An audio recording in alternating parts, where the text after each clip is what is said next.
So our next objective is actually a pretty big one, and it's probably the one that has more marks, more questions associated with it than anything else from this topic.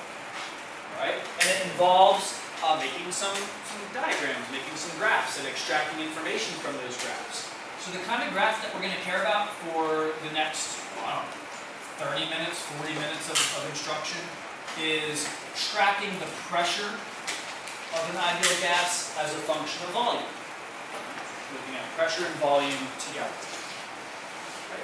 And our thermodynamic processes are often done that way because we can easily find the work done if we know information about those two things.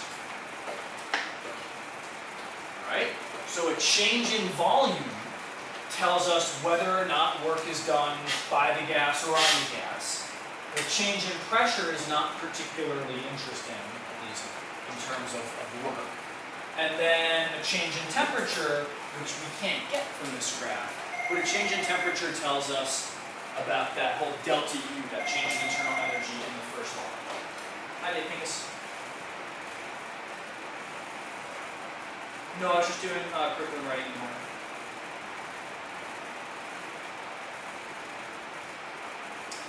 I'd probably rather not, although,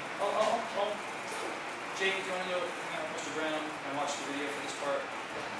I don't know. Would it be better to stay here? He wants us to decide. Yeah. I don't know. Is it better to stay here? Yeah, he's gonna come in. Alright. Go.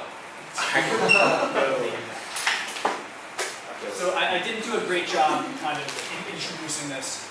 We have two equations we know about now that help us out with ideal gases. This is one of them. Our other one is that first law of thermodynamics that we were just exposed to. So the pressure and the volume are the two things that help us establish what's going on in terms of work. Temperature is the thing that helps us figure out what's going on in terms of internal energy. All right? So the collection of those three things is really what's important. And then I suppose our other expression that's quite important is our equation of state of an ideal gas. And we only have like 4 types of changes of state that we care about. Right? So there's only 4 types, and we'll probably just do one type today. And in fact, that's all that we'll do. So the only type that we're going to care about today is called an isobaric change of state. Ignore the expansion part because we actually care about isobaric contractions as well as expansions. Prefix, ISO. What kinds of words do we know to have that? Andrew? Well, he's trying to tell me what it means. I just want some examples of where we've seen it. Miles? Isotope. Isotope. Isometric. Isolation. I'm not sure if that's prefix or not. I'm not sure. Isolate. Yeah, I'm just not sure. I'm not going to write it. What else? Oh yeah, the geometry one. He just wants to spell that. That looks weird. Alright, anything else? Particularly sciencey or mathy things? There's nothing bio? I'm sure there's something. Oh, come on. Isolated is bio, but... Yeah, the solution. Isotonic. Isotonic. Yeah. Alright, so what is an isotope?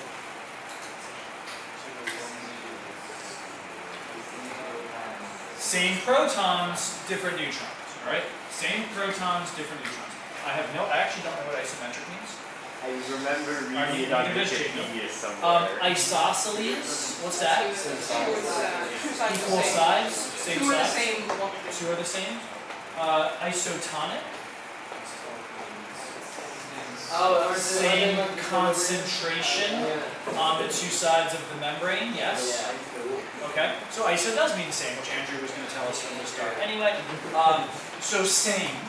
And then what does baric mean? Pressure. Right, and Patrick, how do we know that? Like a barometer measures pressure. That's exactly right.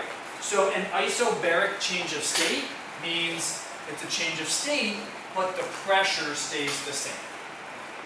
Alright, isobaric means pressure stays the same, So obviously, our other two things that go into describing the state, the volume and the temperature must be changing.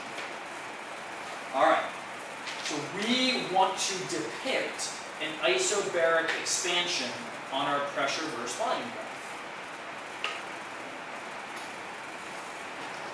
Okay, so the volume increases, but the pressure stays the same. So draw in the air what that's going to look like. All right, so pressure stays the same, volume increases. Wow. Nice. So yes, horizontal line, and if it's an expansion, then it should point to the right. I mean, it probably has an ending volume, right? But somehow we should probably point that show that it's to the right. All right, questions from anybody on the isobaric expansion, the increase in volume with constant pressure, showing up like this on a pressure versus volume diagram? How would we calculate the work done by the gas on the surroundings from this graph? Leo. I don't want to subtract anything. Just give me a word. Area. Okay? Area underneath that line would be the work done by the gas on the surroundings, right? That's why we like to do this kind of graph for pressure and volume, because it's pretty straightforward to find how much work is done. And I think that's what Liam was going to tell me. I just wanted other words. Okay. Let me catch up. So we already said isobaric means constant pressure. We sketched it on the pressure versus volume diagram. Now, the work done is positive in this case because the change in volume is positive. The volume is increasing. And we really, our kind of end goal in tracking these changes of state is to identify if each of these terms is positive or negative. All right, so we just got 1/3 of the way there. The work is positive anytime we have an expansion. We already knew. All right, any follow-up questions from anybody about the work done is positive, meaning the gas is doing work to the surroundings? Getting a couple of dirty looks, but maybe it's because you just want to do it 15 minutes. All right. Now, I have a statement here that we know the temperature is increasing. I'd like you in your 2-sums and 3-sum and 4-sum, I'd like you to talk about the evidence for knowing that the temperature is increasing.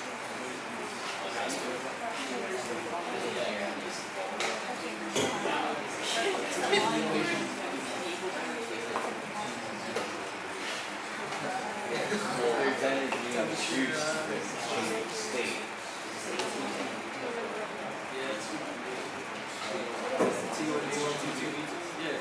Okay, the best piece of evidence I heard from your discussions was pointing at the equation of state of an ideal gas, right?